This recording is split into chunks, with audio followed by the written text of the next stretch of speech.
मुझ से मोहब्बत करने लगी है, लेकिन वो ये नहीं जानती कि शाहज़र सिर्फ शिफा का दीवाना है। हम दोनों को एक दूसरे से अलग करने का मशवरा दे रही हैं ये। कोई तो बात होगी ना? कहना क्या चाह रही हो? हाँ बोलो, बात तो साफ है भाभी। माज भाई के पास शाहज़र जितने पैसे जो नहीं है। नरमीन इश्क में अंधी होकर अपनी सारी हदें पार कर चुकी है। शाहज़र के सामने बेइज्जती करती है बार बार आकर कि मैं तुम्हें माफ़ नहीं करूंगी शिफा, तुम मुझे और शाहज़र को अलग करने की कोशिश कर रही हो। जबकि शिफा बहुत अच्छे से शाहज़र की नीयत जान चुकी है। वो चाहती थी कि नरमीन उससे दूर रहे, लेकिन नरमीन अपने पाँव पे खुद कुल्हाड़ी मारने पर तुली हुई है। जबकि बार बार शिफा के मना करने के बावजूद वो मना नहीं होती। अब नरमीन क्या करेगी? अपना गुस्सा निकालने के लिए शिफा को फंसा देगी और फिर बार बार शाहज़र जैसे कहेगा नरमीन वैसे ही करेगी। आखिरकार उसकी सास का हाथ उठ जाएगा शिफा के ऊपर, जो कि बेकसूर थी, लेकिन नरमीन ने अपनी बातों में ऐसा उलझाया कि उसकी माँ हाथ ही उठा देती है शिफा के ऊपर। जब जैसे ही ये बात पता चलेगी शाहज़र को, क्या ये शाहज़र सब कुछ बर्दाश्त करेगा या सिर्फ और सिर्फ खुश होगा कि अच्छा हुआ उसकी सास ने थप्पड़ मारा। जिस तरह वो शिफा को अपने बदगुमान करेगा सबसे, और शिफा भी उनसे उतनी बदगुमान होगी, क्योंकि नरमीन को उसने चुना ही इसीलिए था ताकि माज को और शिफा को हमेशा के लिए अलग कर दिया जाए। वो जानता था कि अगर ये दोनों इकट्ठी रही तो कभी उनको अलग नहीं किया जा सकता, इसीलिए उसने बड़ी चालाकी के साथ ये गेम खेली। नरमीन को अपनी मोहब्बत के जाल में फंसाया और नरमीन भी फंसती चली गई। उसे लगता था कि सारी दौलत जाकर उसके पाँव के कदमों के तले होगी, लेकिन ये भूल थी नरमीन की। उसे लगा था कि शाहज़र उसे पसंद करता है, जबकि शाहज़र एक्टिंग करता है उसे पसंद करने की। जबकि इस बात का आइडिया शिफा को बहुत अच्छे था, इसलिए वो बार बार मना कर रही थी। माज को अच्छा तरीके से पता है कि उसकी बीवी गलत नहीं है, उसको मायके छोड़ता भी इसीलिए है ताकि वो उसकी माँ और बहन की बातों से बच सके। इधर जैसे ही अलियान भाई के पास आती है शिफा, तो वो एक दफ़ा कहता है कि तुम लोग कहीं जा रहे थे, लेकिन फिर उसे फ़ौरन उसका कंसेप्ट क्लियर हो जाता है जब शिफा बताती है मैं कुछ दिन आपके पास रहने के लिए आई हूँ। इधर शाहज़र को जैसे ही घर से निकलता है तो नरमीन फ़ोन करके बता देती है कि भाई छोड़ने के लिए गया है शिफा को, सिर्फ़ और सिर्फ इस वजह से कि उसने मेरे साथ अच्छा नहीं किया। इस दोनों की आपस में लड़ाई नहीं हुई, लेकिन वो चाहते हैं कि शिफा हमसे दूर रहे, लेकिन मैंने उसकी अच्छी खासी क्लास लगाई है।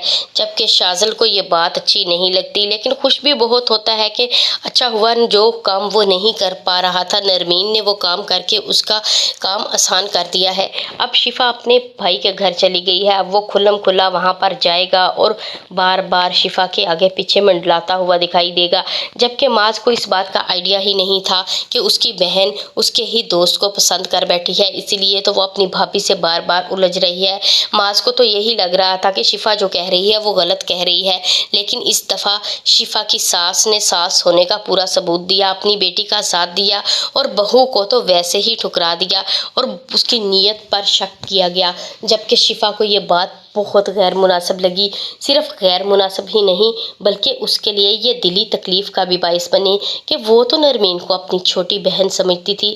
जबकि पुप्पो ने एक दफ़ा भी मुझे बातें सुनाते हुए ये नहीं सोचा कि मैं ये सब कुछ नरमीन के भले के लिए कह रही हूँ। लेकिन पुप्पो की बात भी कहीं ना कहीं सच थी कि आखिरकार तुम भी तो उसके साथ जाती हो। ज़माने की बातों तो सभी करते रहेंगे, लेकिन ज़माने से पहले तुम मेरी बेटी को बातें कर रही हो, ये बात मैं कभी नहीं भूल सकती। मैं तुम्हें ऐसा नहीं समझती थी नरमीन, मुझे बार बार तुम्हारी शिकायत लगाती थी, लेकिन मैंने यही समझा कि नरमीन को गलतफहमी हुई है।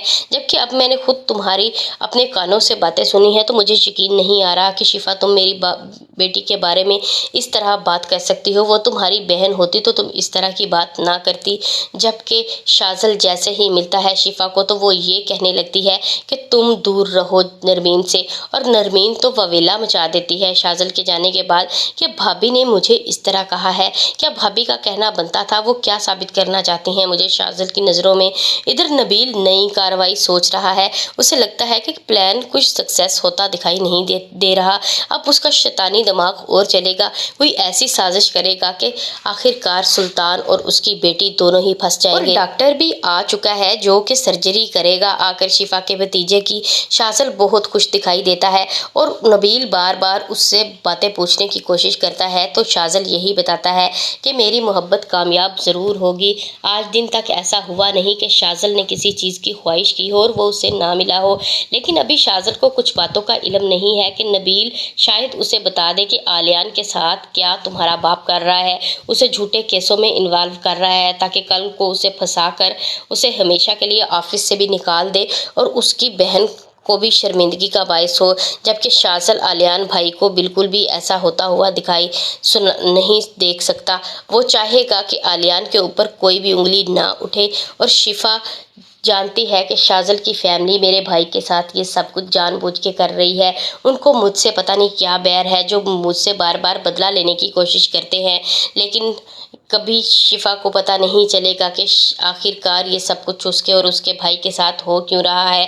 تیمور نے جو اسکیم بنائی ہوئی ہے وہ کسی کو پتہ ہی نہیں، وہ اپنے بیٹے کو شاذل سلطان کو نظروں میں شفا کی گرانا چاہتا ہے، صرف اس کی نہیں بلکہ آلیان کی نظروں میں بھی گرانا چاہتا ہے تاکہ وہ کسی طریقے شاذل ان کے گھر سے آنا جانا ختم کر دے اور ان کی جان چھوٹ جائے۔